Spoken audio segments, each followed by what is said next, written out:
우리 같이 읽은 마가복음 12장 41절부터 마지막 44절 말씀으로 다시 하나님의 뜻을 함께 듣고자 합니다. 누군가를 돕기 위해서 대가 없이 내놓는 돈을 기부금이라고 합니다. 우리가 살고 있는 이 미국은 기부 문화가 잘 발달되어 있습니다. 그래서 부활절이나 크리스마스가 되면 어려운 사람들을 위해서 기부하는 사람들이 많이 있습니다. 이런 미국에서 지금까지 기부했던 사람들 중에서 가장 많은 기부금을 낸 사람은 유명한 부동산 재벌인 워런 버핏이라고 합니다. 워런 버핏이 평생 동안 기부했던 기부금, 누적 기부금은 600억 달러, 한화로 82조 원이나 된다고 합니다. 어마어마한 돈입니다. 사람들은 그렇게 엄청난 돈을 기부하는 사람들을 보면서 와, 대단하다, 그렇게 생각하는 사람들도 많지만, 또 어떤 사람들은 돈이 많은 갑부니까 기부도 많이 할 수 있는 것 아닌가, 그렇게 생각하는 사람들도 있습니다. 여러분, 그렇지만 아무리 돈이 많아도 자기가 땀 흘려서 노력해서 번 자기 돈을 아무 대가 없이 선뜻 다른 사람들을 위해서 내놓는다는 것은 쉬운 일이 아닙니다. 그래서 자기 돈을 다른 사람들을 위해서 기부하는 사람들을 보면 그래도 그 사람들 인정해주고 칭찬을 해주는 것입니다. 그런데 교회 안에도 보면 기부금과 좀 비슷한 것이 하나 있습니다. 헌금입니다. 자기 돈을 누군가를 위해서 내놓는다는 의미에서 헌금은 어떤 점에서 기부금과 좀 비슷해 보입니다. 그런데 사회에서는 기부금에 대해서 이야기를 하면 다들 좋게 생각하시는데, 기부금을 얼마를 했다 하면 좋게 생각하시고 기부금에 대해서 나누면 그래도 좋은 마음을 가지고 있는데, 교회에서는 그렇지 않은 것 같습니다. 교회에서 헌금 얘기를 하면 다들 좀 부담스러워 하십니다. 교회에서 헌금 얘기를 하면 믿지 않는 교회에 나오지 않는 세상 사람들은 단편적인 부분만 듣고 보고 교회가 돈을 밝힌다, 그렇게 생각하고 손가락질을 합니다. 믿는 사람들도 헌금 얘기를 하면 부담스러워합니다. 그래서 교회에서 가장 부담스러운 설교가 있다면 헌금에 대한 설교, 11조에 대한 설교입니다. 그런 헌금에 대한 설교를 하면 시험에 들었다 하는 사람들이 많다고 합니다. 여러분, 헌금이 뭐라고 생각하십니까? 교회에 처음 나온 사람들이 여러분들에게 헌금은 왜 하는 겁니까? 물어본다면 여러분 뭐라고 대답해 주시겠습니까? 여러분들은 왜 주일마다 헌금을 하시는 것입니까? 오늘 성경에 보면 예수님은 헌금에 대한 이야기를 하십니다.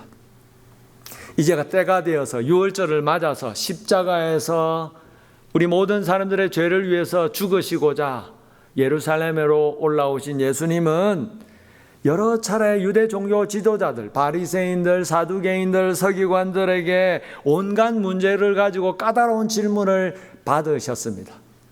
그 질문에 지혜롭게 대답하시면서 저들의 형식과 격식에 얽어매여 있는, 그래서 신앙의 진정성을 잃어버린 저들의 잘못들을 주님은 꼬집으셨습니다.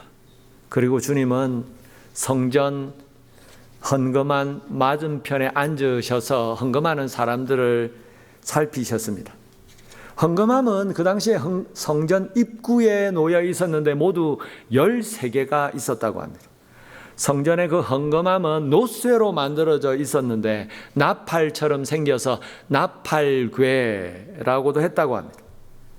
그래서 그 당시에 돈이라고 하면 요즘처럼 종이로는 지폐가 없었고 동전만 있었는데, 사람들이 성전에 와서 나팔 모양의 헌금함에 동전으로 헌금을 하면 동전들이 나팔 모양의 그 헌금함을 타고 내려가면서 요란한 소리를 내고 동전은 아래로 떨어졌습니다. 그리고 거기다가 헌금을 할 때 자기가 헌금을 하고 나면 자기가 얼마를 헌금했다는 것을 제사장들에게 소리를 내어서 알려줘야 된다고 합니다. 나는 오늘 10데나리온을 헌금했습니다. 제사장이 들을 수 있도록 그렇게 보고를 했다고 합니다. 그러면 자연스럽게 주위에 있는 사람들도 그 소리를 다 듣게 되었습니다. 그래서 헌금함은 부자들에게는 자기의 부유함을 자랑하고 드러내는 장소였지만 가난한 사람들에게는 반대로 위축되고 소외감을 느낄 수밖에 없는 자리였습니다. 예수님은 그런 헌금함을 마주보고 앉으셔서 성전에 들어와서 헌금하는 사람들을 보시면서 헌금에 대해서 말씀하신 것입니다.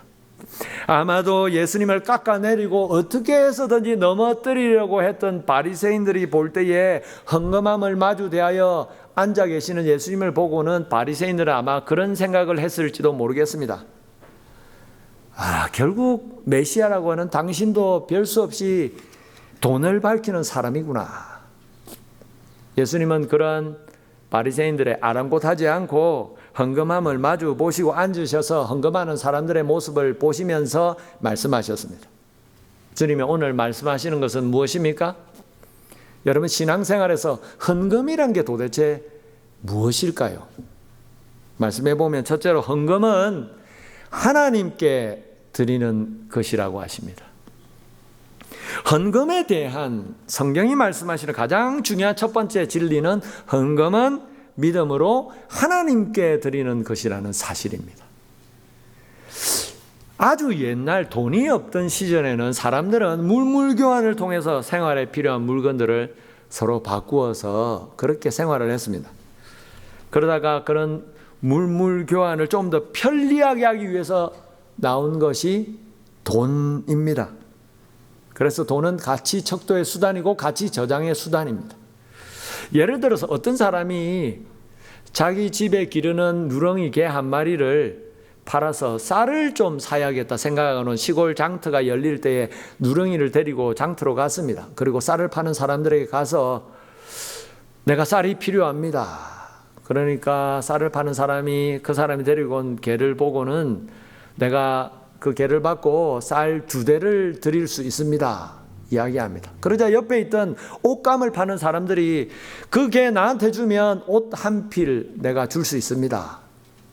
여러분, 그렇게 옛날에 돈이 없던 시대에는 서로가 가진 물건을 서로 물물교환을 통해서 자기가 필요한 물건을 구해서 썼습니다. 그렇게 서로 물물교환을 통해서 자기가 가진 물건의 가치를 서로 견주어서 내가 가진 물건이 어느 정도 가치가 있구나 그렇게 확인할 수 있었습니다. 그런데 돈이란 것이 생기면서 각 물건마다 그 가치가 어느 정도 되는지를 객관적으로 가늠할 수 있게 된 것입니다. 우리 집 개 10량 정도 한다. 그러면 쌀이 한 대에 얼마니까 어느 정도 쌀을 살 수 있겠구나. 그렇게 돈이 그런 가치 척도의 역할을 한 것입니다. 또 돈이 생기면서 사람들은 오랫동안 가지고 있을 수 없는 물건을 돈으로 바꾸어서 가지고 있을 수 있게 되었습니다. 가치 저장의 수단이 된 것입니다.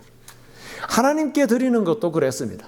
아주 옛날 구약시대 때는 살아있는 동물들, 곡식들을 하나님 앞에 제사를 드리기 위해서 제물로 쓰려고 직접 성전으로 짐승들을 끌고 오고 곡식을 가지고 왔습니다. 그런데 돈이란 것이 생기면서 살아있는 짐승이나 곡식 대신에 돈을 하나님 앞에 드리게 되었습니다. 그리고 돈을 가지고 와서 성전 부근에서 제물로 쓸 짐승을 또 곡식을 직접 사서 하나님 앞에 드리게 되었습니다. 그래서 그런 금전을 드린다는 의미에서 헌금이라는 것이 생기게 된 것입니다. 여러분, 헌금은 근본적으로 하나님께 드리는 것입니다. 세상 사람들은 헌금을 보면서 어떻게 생각할까요? 헌금? 그거 종교기관, 교회, 종교기관에 기부하는 종교기부금 아니냐? 사람들은 그렇게 생각할 것입니다. 하지만 헌금은 믿음으로 바라볼 때에 하나님께 드리는 것입니다. 하나님께 드리는 것이기 때문에 하나님께 드린 헌금은 하나님의 것입니다. 그런데 믿지 않는 사람들뿐만 아니라 우리 믿는 사람들 중에서도 가장 기본적인 이 진리, 헌금에 대해서 착각을 하는 때가 많습니다. 여러분, 교회 안에 여러 가지 문제가 생기는 것들 중에서 많은 부분이 금전적인 문제 때문에 문제가 될 때가 많습니다. 그런데 교회 안에 금전적인 문제가 생기는 이유를 가만히 살펴보면 헌금에 대한 오해 때문에 생기는 경우가 많습니다. 예를 들어서 교회 지도자들이 교회 헌금을 잘못 사용해서 지탄을 받기도 하고, 또 교회 성도들 중에서는 교회의 헌금이 어떻게 사용되는가를 보고 서로 마음이 맞지 않아서 의견이 갈려서 서로 문제가 될 때도 있습니다. 뭐가 문제일까요? 교회 지도자들이나 성도들이나 우리 모두 헌금은 하나님의 것이다 하는 것이 결여되어 있을 때에 문제가 되는 것입니다. 여러분, 교회 지도자들이 왜 헌금을 잘못 사용하고 막 사용하는 경우가 생기는 것입니까? 하나님 앞에서 교회의 헌금은 하나님께서 하나님의 일을 하는 사람들에게 다 위임해 주셨다고 생각하고, 그 생각에서 그냥 교회 재정 우리 손에 맡겨 주신 거기 때문에 교회 지도자든 우리가 알아서 적절히 사용하면 되는 거 아닌가 라고 가볍게 생각하면서 문제가 되는 것입니다. 성도들도 그렇습니다. 하나님 앞에 나와 헌금으로 드린 재정, 사람마다 인간적으로 생각할 때에 그거 좀 잘못 쓰이는 것 아닌가라는 생각이 들면 마음이 불편합니다. 어떻게 벌어서 내가 바친 돈인데, 누가 바친 돈인데, 하나님께 바쳤는데 우리도 모르는 사이에 무의식적으로 내가 바친 돈, 내 돈인데라는 착각이 들 때가 있는 것입니다. 여러분, 헌금은 하나님께 드린 것입니다. 하나님께 바친 것입니다. 그래서 그 소유권은 하나님께 있습니다. 하나님이 교회의 헌금의 재정의 주인이 되십니다. 그래서 교회에 하나님께 드리고 바친 교회의 헌금을 잘못 사용하는 것은 하나님께 죄를 범하는 것입니다. 믿음으로, 그래서 하나님의 돈 헌금을 잘 사용해야 하는 것입니다. 둘째로 헌금은 무엇입니까? 헌금은 하나님 앞에 우리의 마음을 드리는 것입니다. 오늘 예수님은 헌금함 맞은편에 딱 자리를 잡고 앉으셔서 사람들이 헌금을 하는 것을 가만히 보고 계셨습니다. 그리고 한 사람 두 사람 보면서 가난한 사람도 헌금하고 부자들도 헌금하고 여자도 헌금하고 남자도 헌금하고 헌금을 한 것을 다 보신 이후에 나중에 그 많은 사람들 중에 동전 2닙을 헌금한 가난한 과부가 오늘 헌금한 사람들 중에서 가장 많이 하나님 앞에 헌금했다고 말씀하셨습니다. 42절, 43절 볼까요? 한 가난한 과부는 와서 2렙돈 곧 한 고드란트를 넣는지라. 43절.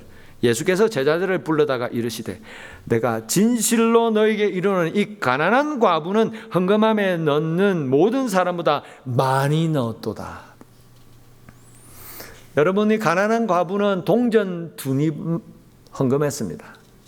2렙돈, 보잘것없는 하찮은 동전입니다. 렙돈은 그 당시에 팔레스타인 지역에 통용되던 그리스 화폐 중에 가장 작은 화폐 단위였습니다.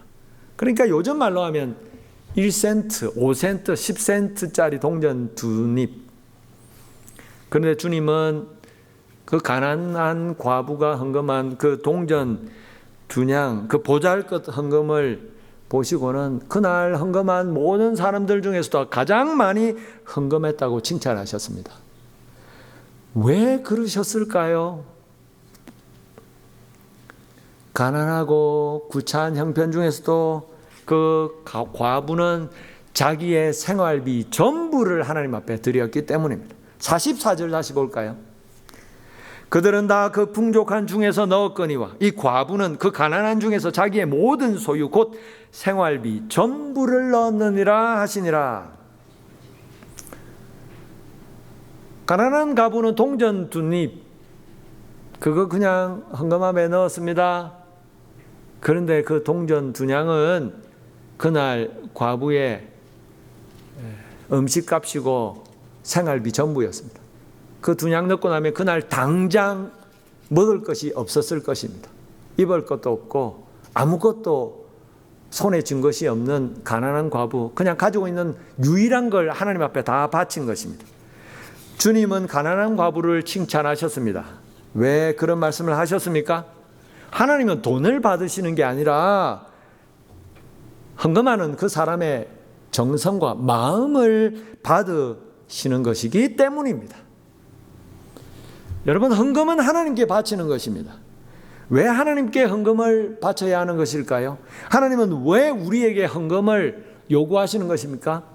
하나님 보시고 부자로 사는 사람들은 그래, 내게 헌금하는 거 잘 받겠다, 받으실 수 있지만 가난한 사람들, 너희는 가난하니까 헌금하지 않아도 된다, 그렇게 말씀하셔도 되는 것 아닙니까? 그런데 하나님은 가난한 사람들의 헌금도 마다하지 않으시고 다 받으십니다. 왜 그러시는 것입니까? 하나님이 뭔가 부족해서 헌금을 받으시는 것입니까? 필요해서 받으시는 것입니까? 아닙니다. 하나님은 이 세상의 모든 것을 말씀으로 창조하시고 이 세상의 모든 것을 지금도 움직이고 계시고 이 세상 모든 것의 주인이 되십니다. 세상의 모든 것이 하나님의 것입니다. 시편 50편 말씀 9절부터 보겠습니다. 내가 너의 집에서 숫소나 너의 우리에서 순념소를 가져가지 아니하리니 10절 이는 삼림의 짐승들과 뭇산의 가축이 다 내 것이며 11절 산의 모든 새들도 내가 아는 것이며 들의 짐승도 내 것이미로다. 12절 내가 가령 주려도 내게 이르지 아니할 것은 세계와 거기에 충만한 것이 내 것이미로다. 13절 내가 숫소의 고기를 먹으며 염소의 피를 마시겠느냐. 하나님이 우리처럼 육신을 가진 존재라서 숫소의 고기를 먹고 염소의 피를 마시는 분이십니까? 아닙니다. 하나님은 먹을 것, 입을 것이 필요해서 우리에게 헌금을 요구하시는 것이 아닙니다. 뭐가 부족해서 우리에게 좀 헌금해라, 달라 하시지 않습니다. 세상의 모든 것이 하나님의 것입니다. 이 세상의 모든 것을 하나님은 다 가지고 계십니다. 그런데 왜 그럼에도 불구하고 굳이 우리가 드리는 헌금을 하나하나 다 받으실까요? 하나님은 우리가 드리는 헌금, 물질, 재물을 받고 싶으셔서 받으시는 것이 아니라 우리의 마음을 받고 싶으신 것입니다. 마음을 받고 싶으시기 때문에 헌금을 하나하나 일일이 마다하지 않고 받으십니다. 부자들만 아니라 가난한 사람들의 그 작은 헌금도 다 받으시는 것입니다. 여러분, 그래서 헌금은 하나님께 드리는 것이 돼 우리의 마음을 믿음으로 드리는 것이 헌금입니다. 그래서 하나님은 구약시대 때 이사야 선지자를 통해서 이스라엘 백성들에게 이런 말씀을 하셨습니다. 제사를 드리러 올 때에 제물을 드린다고 가지고 오지 마라 말씀하십니다. 이사야서 1장 11절 여호와께서 말씀하시되 너희의 무수한 제물이 내게 무엇이 유익하뇨? 나는 순양의 번제와 살찐 짐승의 기름에 배불렀고 나는 수송아지나 어린 양이나 순염소의 피를 기뻐하지 아니하노라. 12절 너희가 내 앞에 보이러 오니 이것을 누가 너에게 요구하였느냐? 내 마당만 밟을 뿐이니라. 헛된 재물을 다시 가져오지 말라. 분향은 내가 가정이 여기는 바요 월삭과 안식일과 대회로 모이는 것도 그러하니 성회와 아울러 악을 행하는 것을 내가 견디지 못하겠노라. 여러분, 하나님께서 이스라엘 백성들에게 더 이상 가져오지 말라 하십니다. 제사 지낸다고 재물 들고 오지 마라. 수송아지 수양 잡아서 내 앞에 가지고 오지 마라. 그거 정말 역겹다, 가정이 여긴다 말씀하십니다. 내가 견딜 수가 없다 말씀하십니다. 다시는 가져오지 말라 말씀하십니다. 왜 그러십니까? 너희가 내 앞에 제사를 드린다고 짐승을 가져와서 제물을 드리고 헌금을 하고 하지만 그러면서 한편으로는 나가서 온갖 악행을 저지르지 않느냐. 내가 그걸 참아 볼 수가 없구나, 견딜 수가 없구나, 재물 더 이상 가져오지 마라 말씀하십니다. 여러분, 하나님이 우리에게 원하시는 것은 눈에 보이는 물질, 그거 얼마냐, 그걸 받고 싶으시 하시는 것이 아니라 그걸 통해서 우리의 마음 중심을 원하시는 것입니다. 받기 원하시는 것입니다. 그래서 하나님은 우리의 폐부와 심장을 감찰하시는 하나님이시라고 말씀하십니다. 하나님, 우리가 드리는 헌금을 통해서 무엇보다도 우리의 마음을 받기 원하십니다. 셋째로, 헌금은 무엇입니까?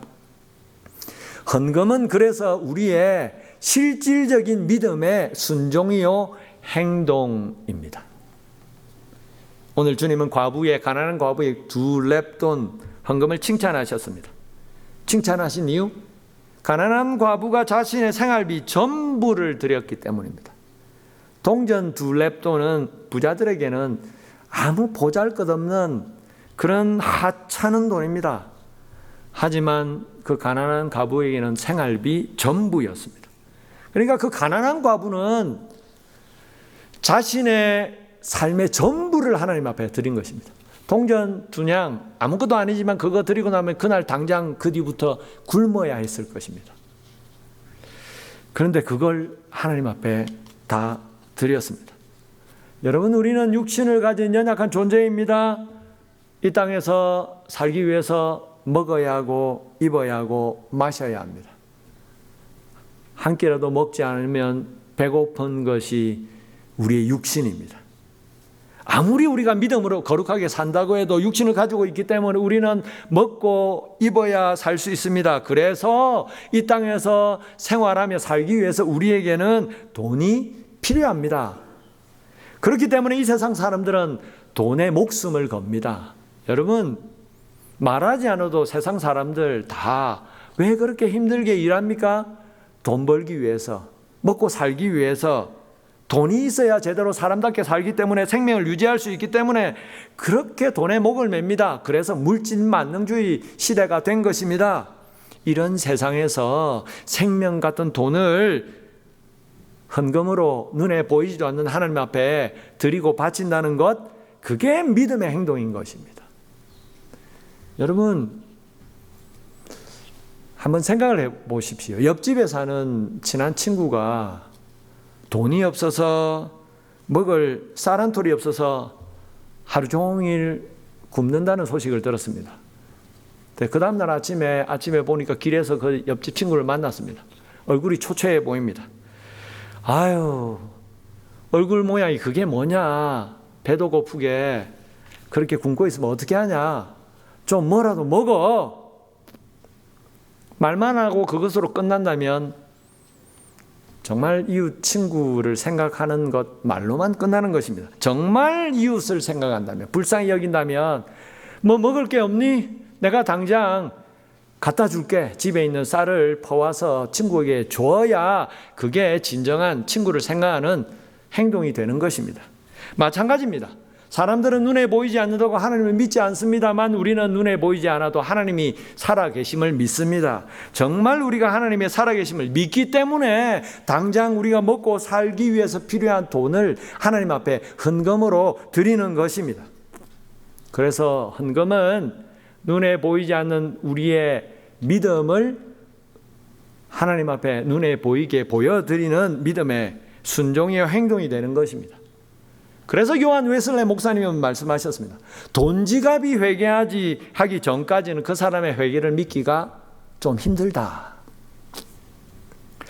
여러분, 우리가 믿음으로 우리의 삶을 유지하는 데 필요한 돈을 떼서 하나님 앞에 헌금을 드릴 때에 하나님께서도 우리의 믿음을 확인하시고 은혜 주시고 도와주실 줄 믿습니다. 말씀을 맺겠습니다. 올해 95세가 된 워런 버핏은 작년에 유언장을 수정했다고 합니다. 내가 이제 죽으면 내 전 재산, 그 어마어마한 재산의 99.5%를 전부 다 자식에게 물려주지 말고 기부금으로 다 사회에 환원하도록 하라. 그렇게 유언장을 고쳤다고 합니다. 대단한 사람입니다. 여러분, 성경에는 돈에 대해서 이렇게 말씀하십니다. 디모데전서 6장 10절, 돈을 사랑함이 일만 악의 뿌리가 되나니 이것을 탐내는 자들은 미혹을 받아 믿음에서 떠나 많은 근심으로서 자기를 찔렀도다. 돈 자체가 악한 것이 아닙니다. 돈은 우리가 사는 이 인간 세상에서 우리의 삶을 편리하게 해주는 도구일 뿐입니다. 문제는 그 도를 넘어서서 지나치게 사랑하는 것입니다. 여러분, 돈을 믿음으로 가장 잘 사용할 수 있는 가장 기본적인 방법은 하나님께 그 돈을 드리는 것입니다. 하나님이 주신 그 금전, 물질을 하나님께 드리는 것, 헌금. 하나님이 우리에게 베풀어 주신 은혜에 감사하여서 감사헌금을 드리고, 하나님이 우리의 삶의 주인이 되셔서 내 삶의 모든 것을 공급해 주셨기 때문에 그 고백으로 10의 1조를 드리고, 그렇게 헌금을 드리는, 믿음으로 헌금을 드리는 것이 하나님이 주신 돈을 가장 잘 사용하는 방법입니다. 하나님은 뭐 부족한 것이 있으셔서 필요해서 우리에게 달라고 하시지 않으십니다. 그럼에도 헌금을 원하시는 이유는 우리의 마음을 받기를 원하시기 때문입니다. 그걸 통해서 우리의 삶을 받기 원하시기 때문입니다. 여러분, 그래서 이제 우리가 헌금을 드릴 때마다 먼저 우리의 마음을 믿음으로 하나님 앞에 드리기 원합니다. 삶을 거룩한 고백으로 헌금에 담아 드리기 원합니다. 그렇게 우리가 하나님 앞에 믿음으로 헌금할 때에 하나님 우리의 헌금을 기쁘게 받으시고 거룩하게 구별하셔서 하나님 나라에 귀하게 사용해 주실 것입니다. 여러분, 그렇게 하나님이 기뻐하시는 헌금 생활 믿음으로 하시는 저와 여러분 되기를 주님의 이름으로 축원합니다.